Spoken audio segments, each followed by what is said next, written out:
와, 좀 전에 서구. 서구는 대전에서도 굉장히 관심도가 많은 지역을 얘기를 해주셨고요. 이번에 두 번째 시간에는 중구. 네. 많죠? 중구 원도심이죠. 원도심이다 그렇죠. 보니까 그만큼 낡은 구역들이 많고 맞아요. 재개발 구역들이 상당히 많습니다. 네. 그 중에서도 네. 대전 중구 같은 경우는 여러 가지 호재들이 좀 있다 보니까 그 주목받는 구역들이 꽤 많은 편이고요. 맞아요. 그리고 예전에 대표님하고 저하고 했던 당시에 관리처분인가 받았던 구역들이 있습니다. 네네. 뭐 목동 3구역, 선화 B구역, 선화구역 등이 있었는데 그런 구역들은 이미 다 분양이 끝나서 와. 제 리스트에서는 사라졌고요. 네네. 새롭게 관리처분 인가를 받은 곳이 4곳이 있습니다. 대흥 2구역, 선화 2구역, 문화 2구역, 문화동 8구역 4군데가 있고요. 문화동도 많이 받았네요. 문화동이 그 예전에 대표님하고 설명할 때 사업시행인가 받았는데 네. 이제 관리처분인가 받았고요. 벌써. 네, 시공사들도 나쁘지 않습니다. 대형 2구역이 KCC로 좀 떨어지는 편이고요. 네. 선화 2구역이 효성지능, 조금 여기도 조금 1군이라고 부르기는 어렵죠. 그러네요. 문화 2구역 대림 건설이라고 돼 있는데 대림 ENC하고 대림 건설하고 지금은 DL인 CDL 건설이죠. 두 군데가 같이 컨소시엄으로 하고 있다 보니까 일군 시공사라고 보면 되고요. 네. 문화동 8구역은 GS하고 SK. 와. 1700세대가 넘는 세대다 보니까 문화동 8구역은 조금 입지 면에서는 다른 제가 지금 앞에 보이는 구역들보다는 조금 못하긴 하지만은 그래도 뭐 나쁘지 않습니다. 그러네요. 그래서 지금 야, 관리처분 인가 난구역이 벌써 4구역이나 진짜 지정이 됐고 사업 시행 인가 떨어진 데도 계속 있나 봐요. 사업 시행 인가는 대표님하고 저번에 좀 은행 1구역 75층. 그치. 근데 75층이 도시계획위원회에서 60층으로 이제 확정이 됐습니다. 많이 좀 내렸네요. 세대수가 당시에 3,000세대 이상 예상했는데 현재 2,634세대로 많이 좀 줄은 편이고요. 그리고 용도동 2구역 같은 경우는 IS 동서라는 시공사가 시공을 맡았었는데요. 이제 시공사 해지가 되면서 다시 일군 시공사인 DLNC로 들어오면서 용도동 2구역 입장 조합원들 입장에서는 굉장히 좋습니다. 그러네요. 용도동 2구역도 입지가 있다 지도로 보시겠지만은 용문 1, 2, 3 바로 앞이에요. 그쵸. 그러니까 제가 봤을 때 뭐 투자로 가시는 것도 나쁘지 않을 것 같고요. 새롭게 대형 4구역이 사업시행인가 며칠 전에 받았습니다. 한진중공업하고 계룡건설 여기도 이제 요새 지역업체가 여기서 시공을 맡지를 못해요. 근데 계룡건설이 하는 사업장이 이제 뭐 사업 시행인가를 받았고요. 조합 설립 인가를 받은 곳들은 굉장히 많은데요. 네. 조합 설립 인가에서 사업 시행 인가로 가는 데가 굉장히 좀 어려운 게 뭐냐면 조합원들 입장에서는 많이 짓고 그냥 돈 들들게 짓고 하고 싶은데 그렇지. 구청 입장에서는 스카이라인도 봐야 되고 통영축도 봐야 되고 주민들이 걸어서 다니기 쉽게 만들어야 되고 이런 것들을 하다 보니까 이런 건축심의에서 가장 많이 경관심의 건축심의에서 시간이 좀 많이 걸리는 편입니다.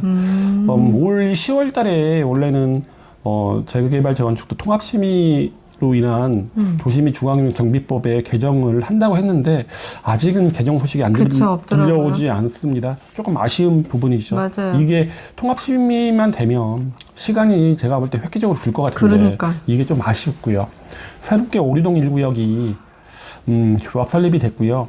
근데 여기가 하나건설하고 금호건설하고 두 군데가 시공사로 입찰을 했는데 평당 620만 원씩 했습니다. 아까 전편에서 말씀드린 도마변동 구역들이 거기는 세대수가 많다 보니까 시공사에서 제시한 금액이 평당 490만 원대였거든요. 여기는 490만 원에 비해서 얼마예요? 한 120만 원씩 평당 높잖아요. 세대가 작아서. 세대수가 작으니까. 그런데 그래갖고 지금 조합에서는 시공사 선정 총회를 연기한 상태고요. 아, 그랬겠네. 네. 그리고 새롭게 구역 지정받은 곳이 호동 재개발구역이고 유천동 3구역. 유천동 3구역은 아직 구역 지정된 건 아니고요. 네. 이 유천동 3구역은 예전에 대표님하고 할 때는 없었어요, 아예. 근데 굉장히 빠르게 받았고 구역 지정 신청했고 지금 구역 지정 공람 공고 중이고요.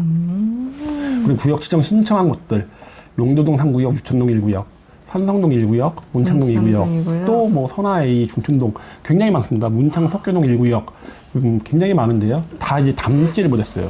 대전은 왜 이렇게 많아요? 근데 아까 말씀드린 것처럼 좀 옥석이 가려지니까 여러 가지 좀 보시고 들어가야 될 것 같아요.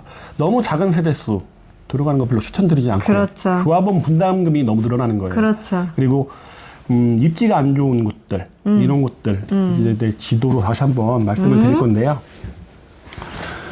지도 보시면 여기서 입지가 가장 좋은 곳은 아무래도 은행 1구역이 되지 않을까라는 생각이 듭니다. 은행 1구역은 세대수가 좀 줄긴 했지만은 네. 그래도 대전의 은행동, 우리 시내 나가자. 그렇지. 그죠. 원도심의 중심이었죠. 그렇지. 젊음의 도시였죠. 그렇죠. 대전역 바로 앞에 위치하고 있고 사업시행 인간학부 이번에 정비계획 변경안이 통과됐다 보니까 네. 이제 건축심의 다시 받아야 되는데 건축심의하고 경관심의 등 여러 가지 심의 받는데 시간이 조금 걸릴 것 같은데 이미 도시계획위원회에서 한번 이렇게 통과된 부분이다 보니까 좀 수월하게 가지 않을까. 그렇겠네요. 네, 생각되고요. 네. 은행 1구역하고 또 요번에 구역지정 신청한 용두동 3구역. 그리고 좋겠다. 용두동 3구역은 1호선, 2호선 광역철도 그러니까요. 3개 노선이 거의 그 한 정거장 차이씩밖에 없다 보니까 굉장히 관심이 좀 좋은 구역이고요. 그러네요. 그리고 태평동 5구역 같은 경우, 네. 태평동 5구역 같은 경우는 재개건축 구역인데요. 용문 1, 2, 3구역하고 이제 마주 보고 있습니다. 그렇죠. 유등천을 사이에도 마주 보고 있다 보니까 지금 용문 1, 2, 3구역의 프리미엄의 한 4분의 1? 요것밖에 안 붙어 있어요. 써도. 사업 시행인가 내년에 예정하고 있는데 그러다 보니까 이제 대체제로 많이 보셔도 될 것 같고 용두역하고 충청권 광역철도의 환승역이 용두역이 태평동 5구역 바로 앞에 들어옵니다. 맞아요. 예, 그러다 보니까 그것도 굉장히 차는 것 같고 아까 말씀드린 용두동 2구역도 시공사가 바뀌면서 그리고 입지도 용두역이 들어오면서 여기도 굉장히 많이 좋아진 것 같고요. 그리고 구역 지정 신청한 용천동 1구역 같은 경우도 네. 광역철도하고 2호선 트램의 환승역이 주변에 있습니다. 맞아요. 그 인근에 문화이 구역도 있고요. 맞아요. 이런 구역들 나쁘지 않은 것 같고요. 여기 소규모 주택정비 관리 지역으로 선정한 곳, 아까 말씀드린 모아주택으로 선정한 곳이 세 곳이 있습니다. 아, 여기에 있어요? 중구에? 네, 중구에 후보지로 선정된 게 태평동에 있고요. 예. 그리고 유천동 1구역 바로 옆에 예. 소규모 주택정비 관리 지역이 또 있고요.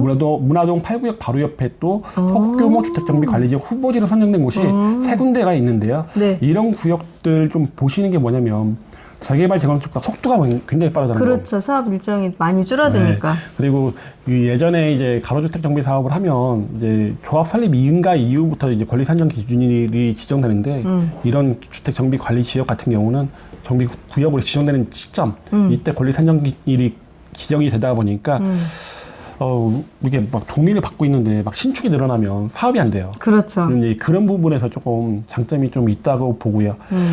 이거 외에 좀 괜찮은 구역이 뭐 선화 A 구역이 좋긴 좋은데 네. 구역 지정 조합 설립까지 조금 쉽지 않을 것 같다는 생각이 좀 듭니다. 지금 보니까 소규모 정비 사업은 대전에서 그렇게 많이 실행이 되거나 많이 활성화가 되지 않았던 사업이죠. 그렇죠. 지금 동부에는 이미 후보지로 지정된 곳이 세 곳이 있고 네, 이번에 중구에도 중구는 후보지로 세 곳이 있는데 이거 법을 잘 모르다 보니까 그런데 네. 빈집 및 소규모 주택 정비 관리 소규모 주택법에 의하면 굉장히 좋습니다. 저도 그 사업이 되게 메리트를 느꼈던 게 진짜 이렇게 많은 구역이 아니더라도 그죠. 기본적으로 이제 의견이 잘 맞고 진행이 된다고 하면 유성도 많이 있지 않았었어요? 유성? 유성은 없어요? 유성은 없어요. 아, 그래요. 제가 아시는 분들이 몇 분이 한번 해본다고 으쌰으쌰 하셨던 거는 생각이 나서. 아마도 가로주택 정비 사업을 얘기하시는 것 같고. 아, 가로주택 정비 사업을 그분들이 들어가셨었나? 네, 소규모 주택 정비 관리 지역은 이제 나라에서 지정을 하는 거라. 그랬구나. 후보에. 그러면 빨리 진행이 될 수 있겠네요. 그렇죠.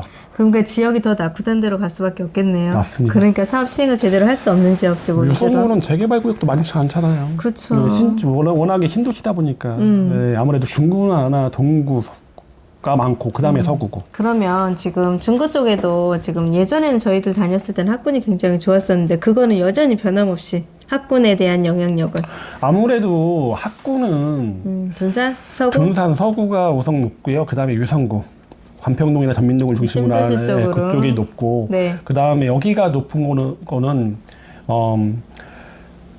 충남여고하고 대성고가 있습니다. 대성중하고 네. 충남여고가 있는데요. 네. 이쪽이 조금 특목고 진학률이 좀 높습니다. 맞아요. 대전여중 같은 경우가 굉장히 좋은데요. 국제고나 외고를 한 10명 보냈습니다. 작년에 그럼 거의 여중 중에서는 탑이거든요. 그러네요. 저희가 탑이다 보니까 네. 목동 3구역이라든가 이런 데에 굉장히 관심이 많았던 이유가 이 학군을 사용하고 있다 보니까 그렇거든요. 네. 지금 보시면 태평동 5구역, 용도동 2구역, 선화 2구역, 뭐 은행 1구역, 선화 용도 또 어디야? 오리동 1구역 이런 데가 다 그 학군을 사용하는 거예요. 그러니까 이 1호선 라인 근처들 네. 이쪽이 대부분 그 충남여고 여중하고 네. 그 대성중학교 학군을 같이 이용하다 보니까 그쪽 학교에 대한 선호도가 좀 높은 편입니다. 그래서 이제 중구까지는 재개발 재건축뿐만 아니라 소규모 주택 정비 사업 등 모든 사업에 진행이 될 때 그러면 아까 우리가 진행했던 서구와 중구하고의 그 뭐라고 할까 투자 금액? 그게 조금 어느 정도 차이가 나요? 입지마다 틀린 것 같은데요. 네. 서구의 용문 1, 2, 3라든가 송어리섬 같은 경우는 네. 프리미엄이 5억 내외 지금 조성되어 있고요. 네. 그리고 중구에서는 가장 높은 게 아무래도 은행 1구역, 그리고 태평동 5구역 같은 경우가 좀 높은데 네. 지금 초기 구역들이 용두동 3구역이 예전에 용두 A구역으로 했던 전치구역인데요. 네. 이런 구역도 워낙에 구역 지정 이제 신청된 상태인데 워낙에 높아요. 입지가 너무 좋으니까 사업이 진행이 안 됐어도 높거든요. 근데 이렇게 너무 오래되는 곳들도 좋지만은 어느 정도 사업 시행인가가 앞두고 있는데 가격대가 낮고 공동주택 가격이나 개별 공시집과 비교해서 예상 감정 평가액이 나오고 얼마나 프리미엄이 붙었나 생각해보고 들어가시면 되는데 그런 구역 중에 괜찮은 구역들이 뭐 태평동 5구역, 유천동 1구역, 네. 용도동 2구역 네, 이런 네. 데가 괜찮은 것 같습니다. 그러겠다 진짜. 저 아시는 분 태평동 사는데 어떻게 사세요? 제가 그랬거든요. 나쁘지 않죠. 그렇죠. 그럴 것 같아서 그분은 지금 하나 매수를 해놓은 상태인데 제 생각에도 중구 쪽에서는 지금 말씀하신 지역 몇 군데 선정하셔가지고서 들어가시면 차후에 신축으로 내가 아파트를 부여받고 교통 여건이 되게 좋아지는 상황이 되다 보니까 뭔가의 자산의 기반이 되는 밑거름이 되는 지역이 되지 않을까 하는 생각을 좀 해봅니다. 오늘 지금까지는 중구를 들어갔고요. 조금 있다가 다시 저희들이 갈 지역은 동구입니다. 동구에서 또 뵙겠습니다. 네.